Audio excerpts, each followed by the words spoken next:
Փաստաբանական գործունեություն ծավալելու ժամանակ ձերբակալված փաստաբան Ռուբեն Մխիթարյանը 2 ամսով կալանավորվել է։ Նրան մեղադրում են զանգվածային անկարգություններին մասնակցելու եւ արդարադատության իրականացմանը կամ մի խումբ անձանց կողմից նախնական համաձայնությամբ գործի քննությանը միջամտելու համար։ Հատկանշական է, որ ԶԼՄ-ների կողմից արված կադրերում երևում է, թե ինչպես է Մխիթարյանը քաղաքացիներին իրազեկում, ինչպես գործել, որպեսզի մնան օրենքի սահմաններում։ Ռուբեն Մխիթարյանն ապօրինաբար կալանավորվեց այն դեպքում, երբ մի շարք ԶԼՄ-ների կողմից մանրամասն տեսանկարահանվել եւ արձանագրվել են Ռուբենի գործողությունները, որոնք բացառապես հանդարտեցնող եւ կանխարգելող բնույթի էին։ Բացարձակապես չէին պարունակում հանցավոր տարրեր եւ բխում էին փաստաբանի մասնագիտական գործունեության տրամաբանությունից։ Մեր ձևով շարժումը վստահ է իրենց թիմակցի նկատմամբ կալանքը ոչ թե խափանման միջոց է, այլ պատժիչ ներգործություն պայմանավորված նրա ակտիվ ընդդիմադիր գործունեությամբ։ Փաստաբան Հովհաննես Խուդոյանը համակարծիք է, Մխիթարյանը կալանավորվել է, որովհետև Շիրակում ակտիվ քաղաքական գործունեություն էր ծավալում։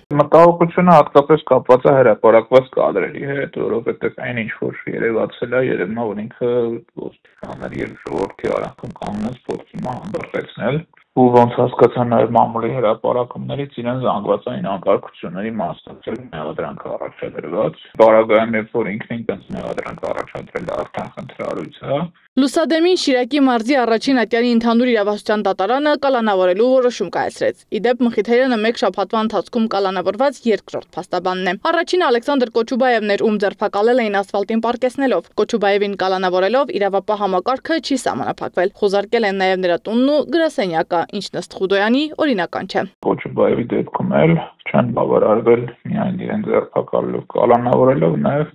խոզարկել են բնակարան, փաստաբանական գրասենյակ, ինչը գործի հետ ընդհանրապես առնչություն չունի, այդ մարդը Facebook-ում ստատուս է դրում, իր գրասենյակը խոզարկելը բացարձակապօրինի է։ Որ Ռուբեն Մխիթարյանին լռեցնելու համար են կալանավորել, պնդում են նաև ընդդիմադիր քաղաքական գործիչները։ Իրավապահ համակարգի գործողությունները դատապարտել են նաև փաստաբանական համայնքի ներկայացուցիչները։ Փաստաբան Ռուբեն Մելիքյանը նշել է, ոչ միայն չկան Մխիթարյանի մեղքն ապացուցող կադրեր, այլև հակառակը կան նրա անմեղությունը հաստատող փաստեր։ Ինչու շատ բարձունակ է, որպեսզի մեր իրավապաշտպաններից, փաստաբաններից աչքը վախեցնեն ու ստիպեն կամ դադարեցնել իրավապաշտպան գործունեությունը, կամ գոնե նվազեցնել դրա ինտենսիվությունը, որպեսզի վախեցնեն ընդդիմադիր հայացքներ ունեցող քաղաքացիների աչքը եւ ստիպեն հեռու մնալ ընդդիմադիր քաղաքական ուժերից, որպեսզի վախեցնեն հավատարիմ հայ առաքելականների աչքը եւ ստիպեն X օրը ձեռնպահ մնալ Սուրբ Էշմիածինը պաշտպանելուց։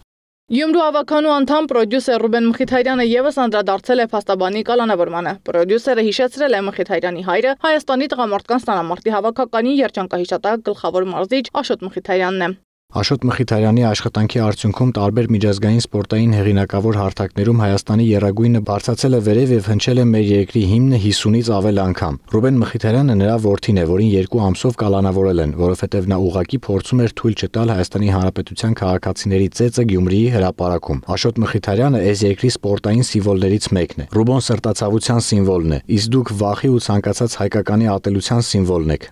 Փաստաբանի խոսքով խնդիր կա այն մարդկանց հետ, ովքեր հանրային գործունեություն են ծավալում։ Մխիթարյանը մեր ձևով շարժման անդամներից է, ու սա ամենահարմար պահն էր նրան մեկուսացնելու համար։ Փաստաբանների պալատն էլ մամուլի ասուլիս է հրավիրել, անդրադառնալու է փաստաբանների դեմ սկսված ճնշումներին։ Սադամ Ակարյան, Գեգամ Ղազարյան, ABC Media։ Բաժանորդագրվեք YouTube-ի մեր ալիքին, հետևեք մեզ Facebook-ում, Instagram-ում, Telegram-ում, WhatsApp-ում եւ TikTok-ում կամ այցելեք պաշտոնական մեր կայքի 3w abcmedia.am։